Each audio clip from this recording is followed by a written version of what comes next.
Goeiedag, hello, sawubona. Welcome to my channel, I'm Nix. So today I want to cut through the news, the noise, and I want to bring you the real story behind Durban's beaches. Just recently, Reconciliation Day, that media broke out all over the place, created a storm on X, which means that I, of course, went and dug a little bit deeper. So, turns out, eThekwini Municipality has a shocking history of accountability. Surprised? Not really. Nor do they have any sort of track record for service delivery. Surprised? Not really. And this comes to infrastructure, beaches, safety, bylaws, all of it. The situation is that this ANC-led municipality declares all 23 Durban beaches safe, open for swimming. This was just 2 weeks ago, by the way. And what was that? Just in time for the festive season, of course. Thousands flocked to those beaches on Reconciliation Day. It turned into a massive celebration, but Metro Police weren't able to manage the crowds, having to call in crowd control. And on top of that, they weren't applying any bylaws. No, of course not. I mean, whose job is that anyway? 3 days later, 4 beaches, one of them being Battery Beach, which is where all these celebrations took place, closed due to pollution concerns. As usual, the story never just stops with the one news story, because when you look a little bit deeper, it actually gets worse. So here we have the ANC and the MK pointing fingers at the DA, blaming them for undermining the leadership. They've dragged their feet for over 2 years repairing what I would consider critical infrastructure, specifically the Ntsuma Reservoir Pump Station. 2 years later, it's taken you 2 years to repair critical infrastructure. And from what I'm reading, you're actually not saying it's a complete and done project. Destroyed in a 2023 fire 2 years ago. 2 years to fix critical infrastructure. And then you feel okay to declare the Durban beaches safe. Mainstream media, nowhere to be seen. They are reporting on what the government issues in their press release, just reinforcing the fact that they are just an ANC mouthpiece, completely ignoring the real discussion. Why has a critical infrastructure project taken 2 years? Let's talk about that. Let's talk about your irregular, fruitless and wasteful spending. Billions. Let's talk about that. Let's talk about year in and year out, the municipality lying about the progress and the promises, about the progress of all of these projects, achieving only 5 out of 24 in an entire year. Fun. Nay, for me, this is absolute sheer hypocrisy. It is an absolute abandonment of duties. This should be the type of thing people go to jail for. Guys, you really don't want to miss this story. Let's ramble. Before we ramble, 5 seconds to tell you that it's worth your while to press the subscribe button. Helps me immensely, costs you nothing. Thank you very much. Let's get into it. So let me give you the rundown of how all of this plays out. Very interesting couple of facts about how this municipality is being run. You would think, considering the weather they have over December, that they would be hot on the heels of Western Cape in terms of managing infrastructure for tourism purposes. KZN, if run correctly, could without a doubt overtake Western Cape when it comes to popular destinations in South Africa and the world. I don't doubt that for a moment. But look at who's managing it. Well done. The same people who physically attack each other in Parliament. I mean, this is an example of our leaders. Yeah, it shouldn't be allowed. So here's a quick look at what's actually happening in this municipality. All 23 Durban beaches declared safe for swimming, which was published 2 weeks ago. Water quality tests said A-OK, marking the first full reopening since the 2022 floods, which was 3 years ago. The reopening of every single bathing beach speaks to the tremendous efforts that has gone into repairing and upgrading our sanitation infrastructure, which I will prove wrong in just a minute. Yogesh Govender, DA Exco member, says that the party is deeply concerned that the municipality is not being honest. They failed to mention the high levels of dangerous bacteria found in the water, despite media reports that almost 15 beaches are polluted. So Govender is questioning how beaches could suddenly be declared safe, especially when the municipality only tests the water every 2 weeks. The municipality spokesperson, now speaking on behalf of the ANC, says, not only have we restored the station to its original state, but we have also invested 56 million in functional upgrades to improve reliability and performance. They say it as if they want a noddy badge. I'm like, but that's your job. This ANC spokesperson literally says upgrades would provide much needed relief to communities in the north, although some areas remain affected by a lack of network infrastructure. He also raised concerns over theft and vandalism, saying it undermines service delivery and progress. I don't know why those are inverted commas, and I will show you how some areas remain affected, because it is a large portion of KZN that actually doesn't have basic services. 50% across 3 categories. That's coming up. How cheeky is this ANC councillor?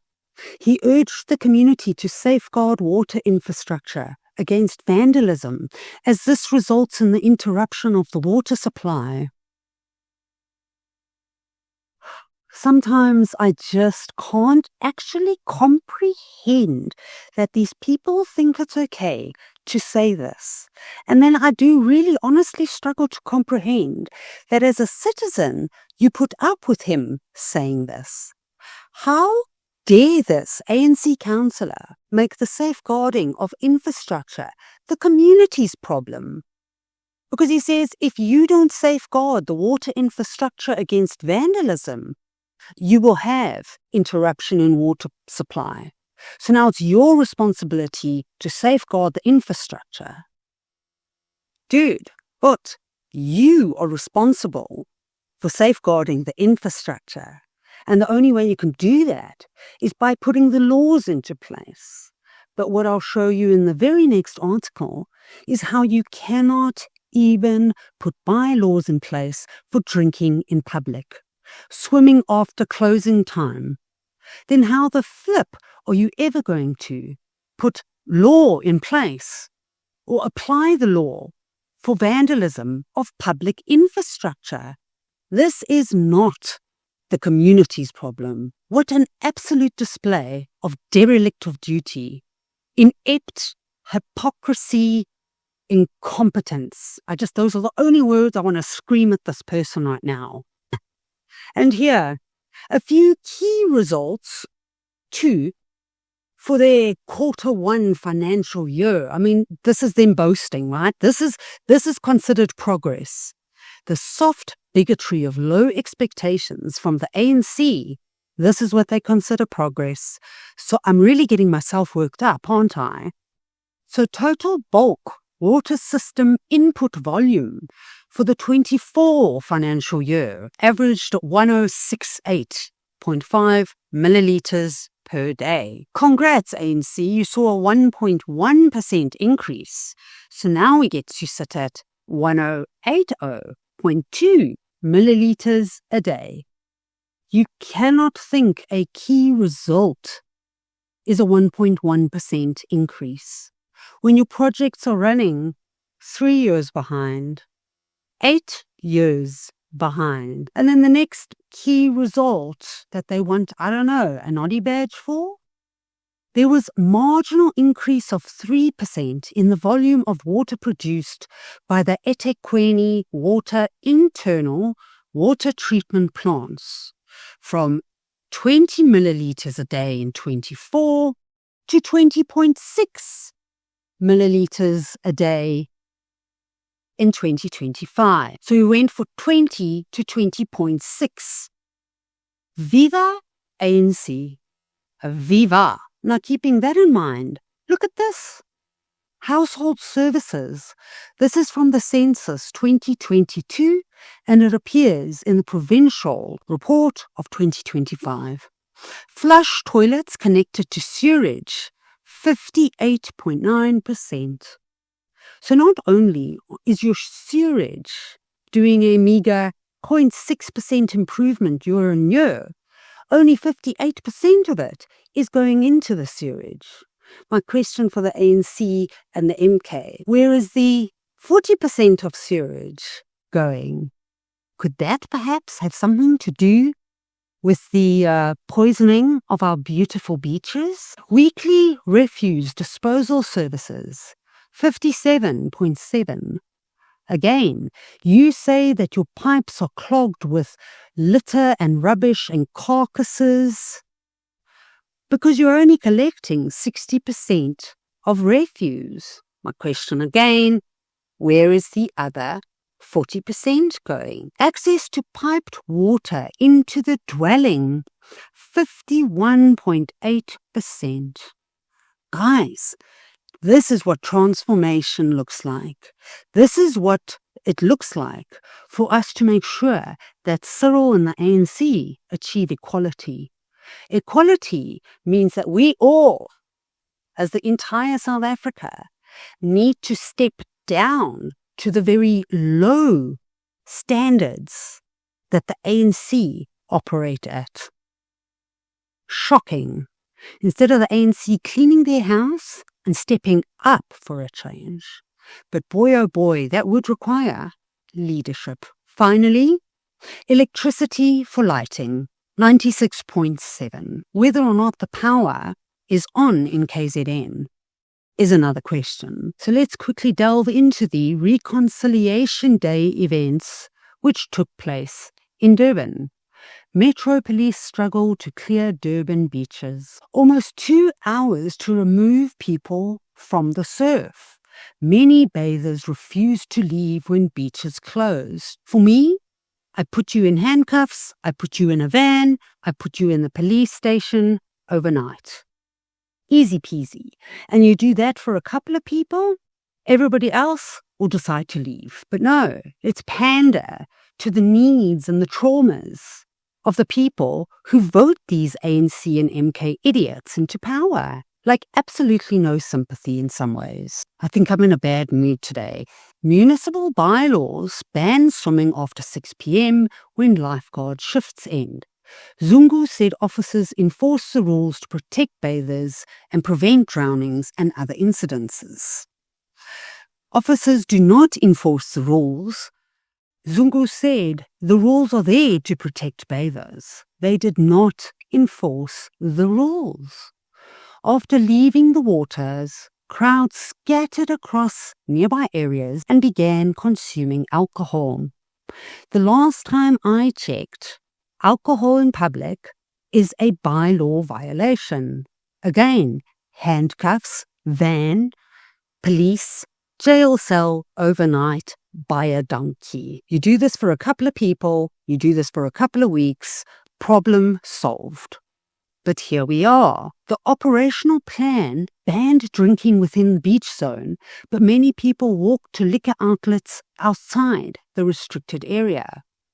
Isn't all public areas restricted? Metro Police called in the Public Order Police Unit to help manage the crowds. Most visitors have now left, though some people are still lying on pavements and in the park. And if that wasn't enough, Times Live reported that Ensure security spokesman Kyle van Renen said patrol teams found an unresponsive adult man in the South Beach area. Shortly after 11:30 p.m. on Tuesday, paramedics later confirmed that the man, believed to be homeless, had died. I did not read anything about people being put in jail. Blows my mind. And then we wonder why we have MK people fighting in Parliament, rubbish, litter. At no one point has any violation landed people in jail. And the very next day after that article, Durban shuts 4 popular beaches amid renewed pollution concerns. 2 weeks ago, these beaches are declared safe. We have Reconciliation Day on Tuesday. Wednesday, the 17th, we have stories about no bylaw enforcement, drunk people not getting out of the beach. The very next day, Durban shuts 4 popular beaches. How can these articles be published in this order? It's like I'm living in an alternative reality. A lot of people have comments about what happened on Reconciliation Day. Regardless of race, all I'm saying is they were drunk and there was no way the public toilets handled those crowds. No ways. And just now, end of November, the community hasn't had water since 2017. It appears that certain officials may be deliberately closing the supply to benefit from water tank contracts. Yes, and there are actually investigative reports about the tanker mafia. And then, October, another article, also water tanks. Infrastructure in a township has largely collapsed. No water tankers are providing free municipal water. Only tankers are provided by private vendors selling water. This community hasn't had running water since 2021. So there you have it, guys. eThekwini's municipality failures. And it's not just water. If you just take a quick look at their irregular, fruitless, unauthorized, wasteful expenditure across all the departments, some of them are really horrifying. For instance, the KZN Education Department has a 4.3 billion rand irregular, wasteful, and fruitless bill. Transport, 1.6 billion rand. The Ezemvelo KZN Wildlife, 653 million rand. So not only can they not fix infrastructure and deliver on the projects they keep promising, they cannot control their spending. They can declare a beach safe, but then after the big day, it closes again. I wonder if the same rhetoric is going to happen for Christmas Day and New Year's. Safe, unsafe. Safe, unsafe. These parties act like all of this is just politics, just a big game that they get to play. But it's actually a complete derelict of duty. It's putting people, communities at risk. This can land people in hospital. And not through any one of these articles did I see a flicker of accountability. ANC and MK, as usual, keep blaming everybody else. Their house looks a mess. We deserve better, guys. We deserve our country, our infrastructure to be fixed. We deserve to see, at least the bare minimum, the bylaws being enforced. I mean, some of us may have made peace with the fact that our laws will never be enforced. But could we at least try with the bylaws? And then at what point are we going to be able to see any one of these ANC MK parties showing even an iota of leadership and delivery. Hope's fading fast on that one, guys. That is my ramble for today, guys.